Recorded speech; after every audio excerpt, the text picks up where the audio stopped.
Today we're making really easy lemon thyme glazed donuts, but what I want to talk about is the method first. So there's two ways you can go with method, the creamy method or the muffin method. We're doing the muffin method. What does that mean? That means we're gonna get together our dry ingredients, then our wet, bring them together, and our dough is ready. So what I have here is some cake flour, which I'll quickly sift, some AP flour. This really gives the donut, really nice texture. If all you have is AP flour, you can totally use that. What I want to do is just simply aerate my flour. And then once this goes in, I can add the rest of my dry ingredients. All right, that's the flour.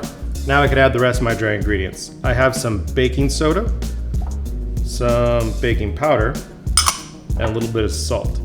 Now, the thing when you add baking soda, you have to have an acid. So there's a lot of recipes out there that use baking soda, but don't give you the acid. The baking soda really won't start unless you add some sort of acid. We have buttermilk, so that's why we have the baking soda in here. Also, I have some sugar. So this is my dry ingredient. So I'm just gonna mix these together.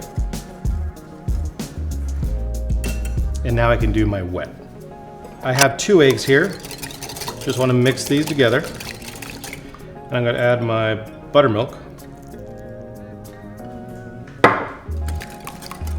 And I know the nutmeg is a dry ingredient, but I like to add it with the wet. And then I'm going to get my vanilla paste. Now, if you have extract, you can totally use extract.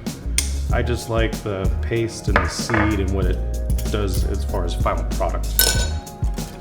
And now I have melted butter.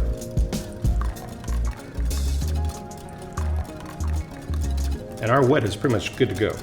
Now the wet will go into the dry.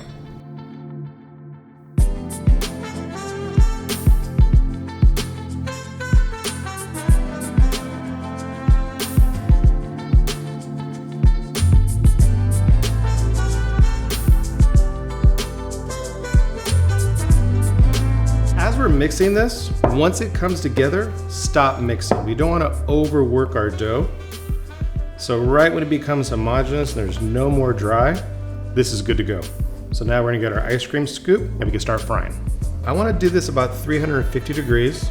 Now here's the trick. When you add something that's room temperature, it's not gonna change your temperature too much.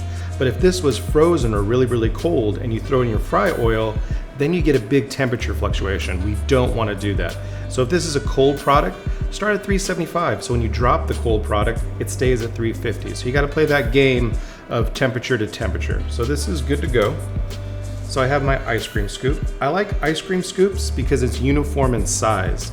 So when I drop it and it starts to fry, they'll all fry pretty much at the same time because universal sizes. So I'm gonna do about 5 or 6 in here.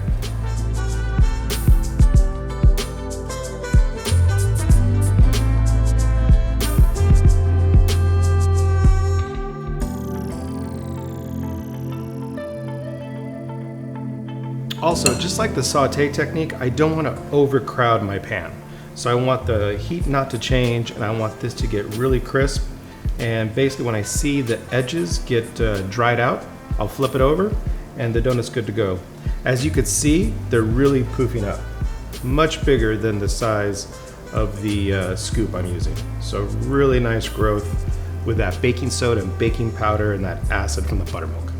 All right, you can see it how it's getting brown, and right here in the middle, you see the different colors. So that's the dough that's popping to the front, but you can see it's pretty crispy on the sides. So give it a little flip. And I'm looking for golden. That's the other thing when you fry products. It always looks darker as you bring it out. So if it's beige right here, when I take it out of the fryer, it'll get a shade darker. So we want to make it to where it's almost perfect color, but when I take it out, the carryover cooking from the oil will make it the best color. So don't get too dark inside your fry oil. Another couple of minutes and these donuts are good to go. These are done. We just take them out and they're really, really light. They're crisp on the outside. I can feel it with my tongue, and we'll just let them rest. Make a few more and then I'll start the glaze. When it comes to glaze, I like to have different flavors and some steeping. So I have some sugar here, sugar in the raw, some salt. Here's my lemon juice, and a little bit of water. I'm not trying to make a caramel. What I'm trying to do is just melt this, and then once it's melted, I'm gonna add my flavoring, which is the thyme leaves.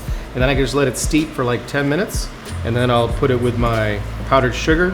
I'll make a really nice glaze.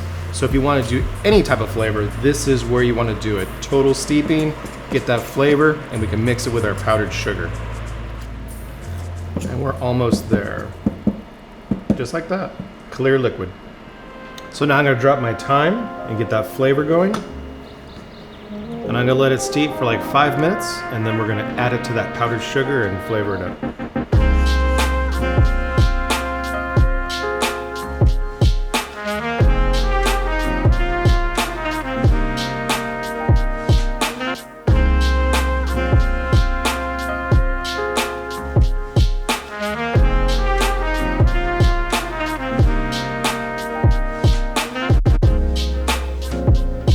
All right, once you have your icing homogeneous, just like this, we're ready to dip. Now, if you take a little bit of time and this starts to get a little hard or a little cool, pop in the microwave 10-15 seconds and we could re-dip.